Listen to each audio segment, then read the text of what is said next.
Okay, I'm back. I'm going to speak with you guys about polycystic ovarian syndrome, which is something I suffer from, along with a mild case to moderate case of endometriosis that hasn't been monitored for a little while. But it started for me, I noticed the symptoms starting after I went off of birth control about 4 years ago.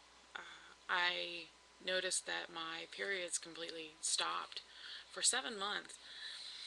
And I went to two doctors who told me that all I needed to do was lose about 100 pounds and I wouldn't have to worry about my periods stopping anymore. 100 pounds, my periods would be fine.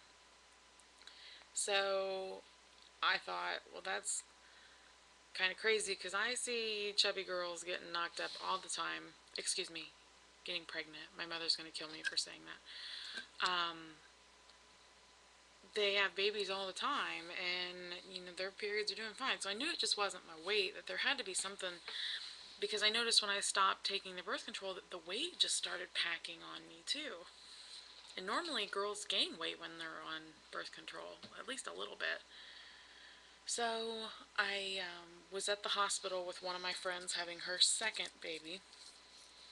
That's what I did. I couldn't have babies, so I would go and help my friends when they were delivering their babies.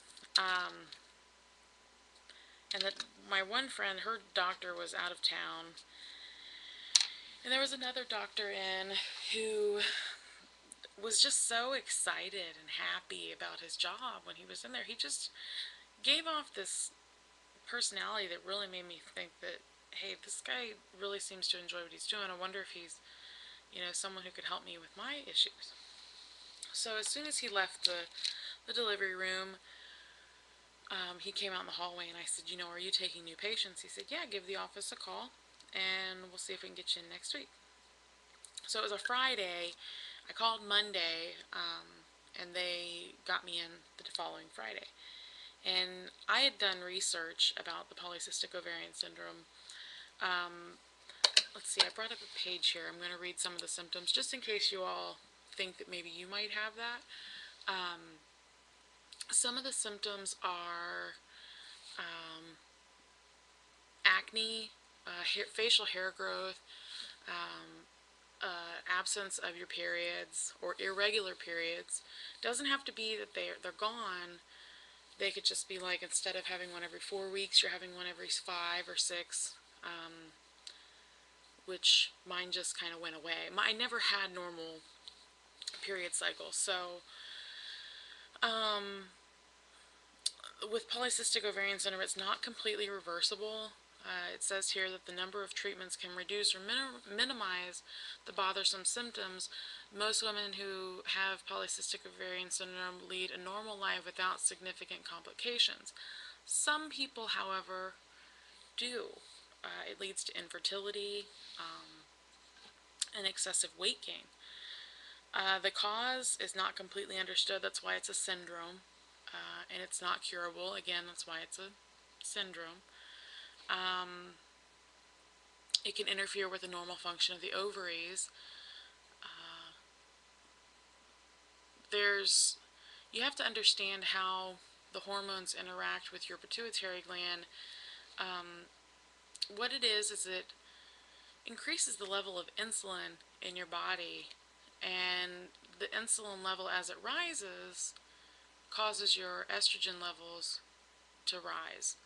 And when they rise, it produces cysts all over your ovaries to protect them. It feels like it's in protection mode, and therefore it kind of puts you into a menopausal state. Sometimes women only have a few cysts. Some women have hundreds of cysts. I went to my doctor and they did an internal ultrasound, very pleasant, and they found hundreds. I mean, my ovaries look like robin's eggs with just these little dots all over them. It's very painful for me.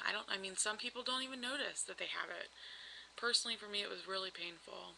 There's some times where I'm just keeled over in bed. And along with it, for me came the infertility, because my husband and I wanted to have a baby, and my mother tried for 11 years to have a baby, so I knew I was going to have some issues. So I went to him and he said, well, this is what I think it is. And I said, that's what I think it is too. We did the blood work, and sure enough, the blood work came back positive for PCOS. And there are some doctors who don't acknowledge it. They say that it's just a weight issue and it's just onset of type 2 diabetes, which it can be, so you need to get educated on it. Along with the lines of that, weight coming off of someone who has polycystic ovarian syndrome can be extremely difficult. It can be outright impossible for some, unless your body goes through a dramatic metabolical change. I have personally been treated with glucophage or metformin, it goes by either name, for the past 4 years.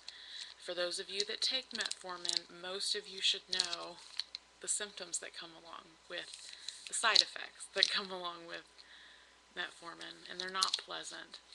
A lot of discomfort in your abdomen, a little bubbly inside, sometimes, urgency to go, things like that. It's not exactly the most pleasant medicine, and I absolutely hate taking it. But you have to in order to maintain, at least. If I didn't take it, Lord knows what size I would be. So I've been taking that.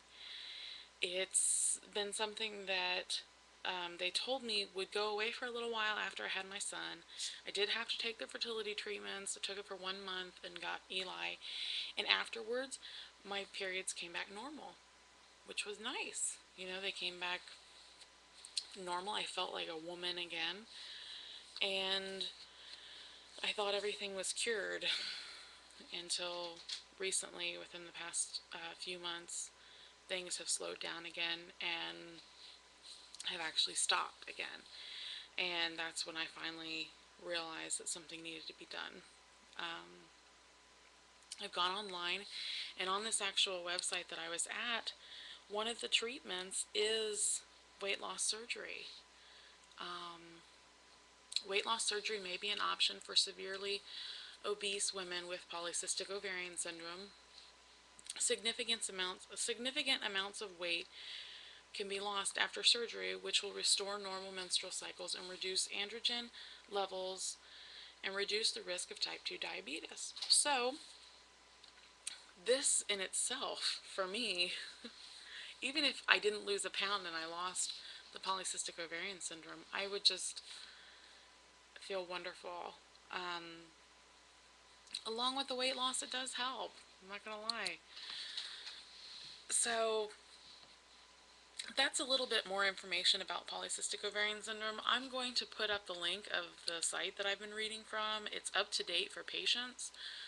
I'm going to put it over in the little thingy over here, the little comment box, so that you guys can go there and read about it if you are having trouble with polycystic ovarian syndrome. Get informed with your doctor, because a lot can stem from it. You can go into early menopause, and I'm only 25, and I discovered this when I was 21. So I was close to running out of time when I had the issues show up. Look into it, see if there's a chance that you could get tested for it to see if it's something that you possibly have yourself. I think this is going to be my last video of the night. I'm pretty tired from the holiday. But feel free to leave comments, subscribe if you're not a subscriber. I only have one. I would really like more. So, you guys have a lovely holiday again. I know I said that last time, but happy Easter, and take care.